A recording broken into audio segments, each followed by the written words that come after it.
Primeira leitura. Leitura do livro da sabedoria. Os ímpios dizem: armemos ciladas ao justo, porque sua presença nos incomoda. Ele se opõe ao nosso modo de agir. Repreende em nós as transgressões da lei e nos reprova as faltas contra a nossa disciplina. Vejamos, pois, se é verdade o que ele diz e comprovemos o que vai acontecer com ele. Se de fato o justo é filho de Deus, Deus o defenderá e o livrará nas mãos dos seus inimigos. Vamos pô-lo à prova com ofensas e torturas, para ver a sua serenidade e provar a sua paciência. Vamos condená-lo à morte vergonhosa, porque, de acordo com as suas palavras, virá alguém em seu socorro.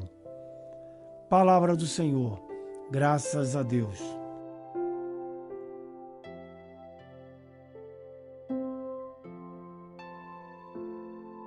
Segunda leitura. Leitura da carta de São Tiago. Caríssimos, onde há inveja e rivalidade, aí estão as desordens e toda espécie de obras más. Por outra parte, a sabedoria que vem do alto é antes de tudo pura, depois pacífica, modesta, conciliadora, cheia de misericórdia e de bons frutos, sem parcialidade e sem fingimento. O fruto da justiça é semeado na paz, para aqueles que promovem a paz. De onde vêm as guerras? De onde vêm as brigas entre vós? Não vêm justamente das paixões que estão em conflito dentro de vós? Cobiçais, mas não conseguis ter. Matais e cultivais inveja, mas não conseguis êxito. Brigais e fazeis guerra, mas não conseguis possuir. E a razão está em que não pedis. Pedis sim, mas não recebeis, porque pedis mal, pois só quereis esbanjar o pedido nos vossos prazeres. Palavra do Senhor. Graças a Deus.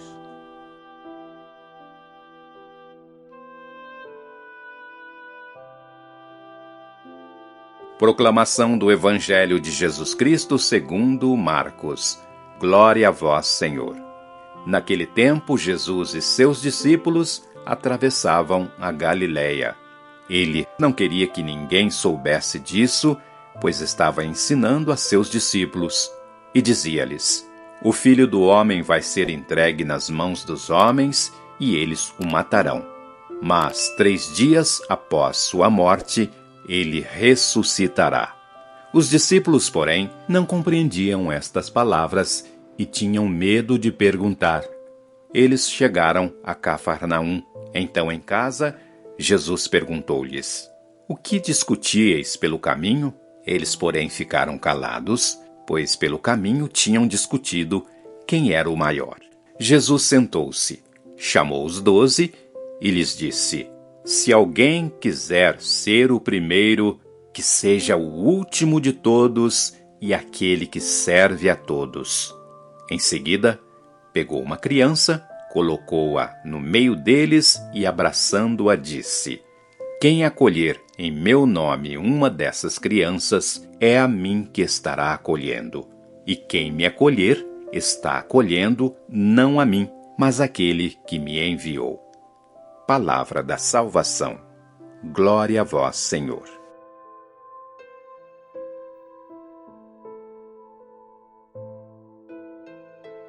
Queridos irmãos e irmãs em Cristo, imaginem uma cena: um grupo de pessoas reunidas em uma sala, discutindo acaloradamente.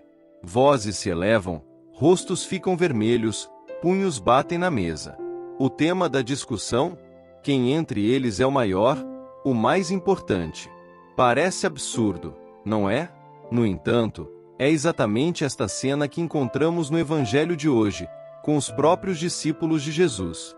Nossas leituras de hoje nos convidam a uma reflexão profunda sobre poder, sabedoria e o verdadeiro significado da grandeza aos olhos de Deus.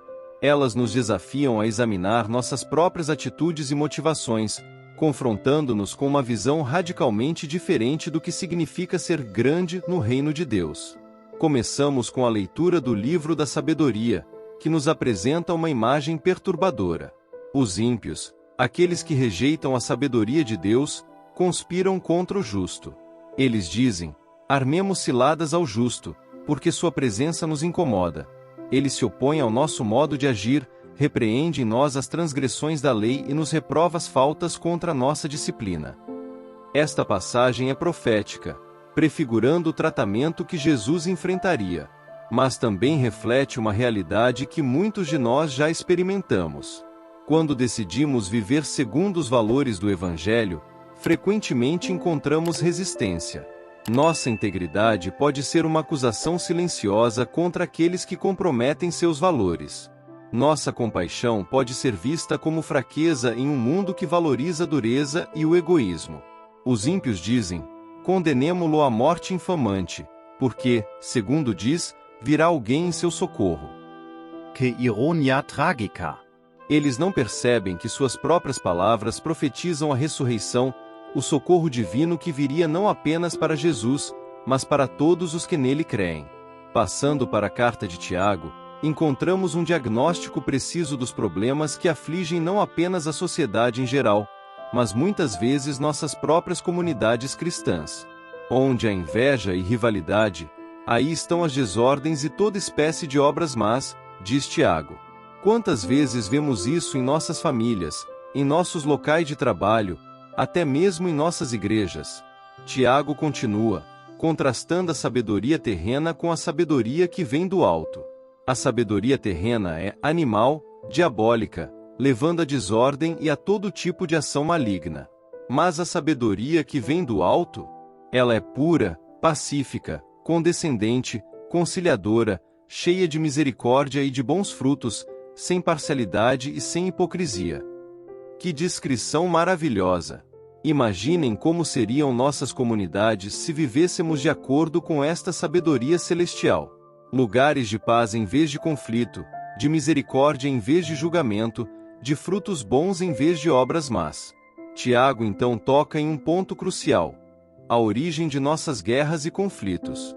De onde vêm as guerras e contendas entre vós? Não vêm elas de vossas paixões, que guerreiam em vossos membros? Que insast profundo!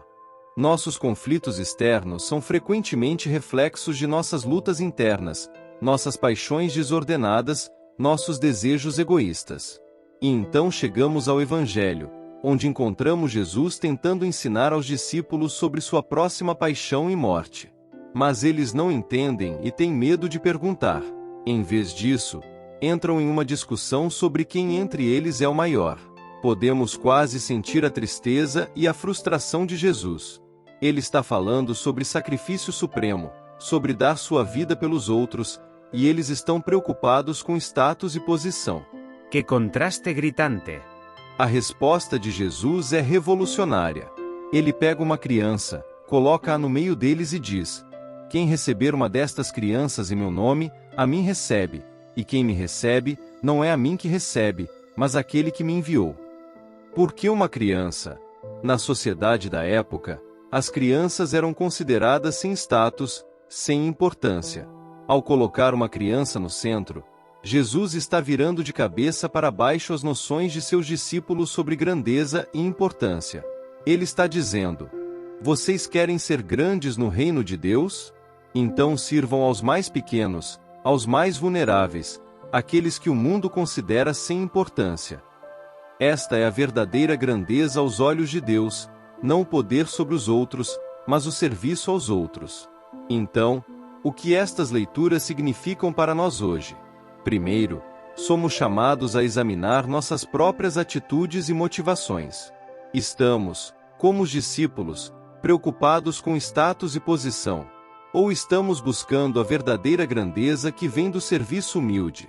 Segundo, somos desafiados a viver segundo a sabedoria que vem do alto.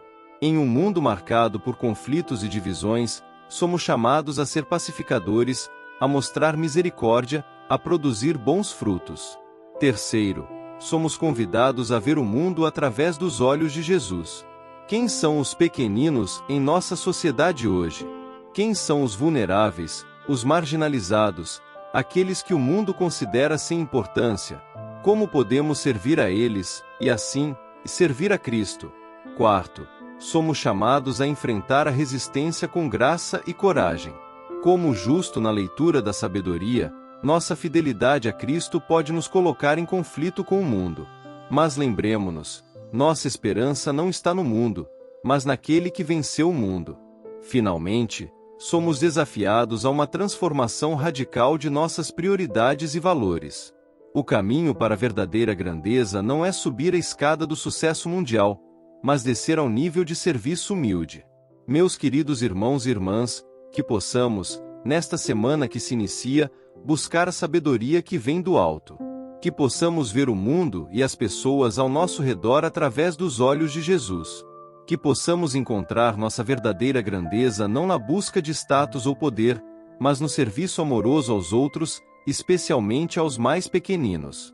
E que a graça de nosso Senhor Jesus Cristo, o amor de Deus Pai e a comunhão do Espírito Santo estejam com todos vocês, guiando-os no caminho da verdadeira sabedoria e grandeza. Amém.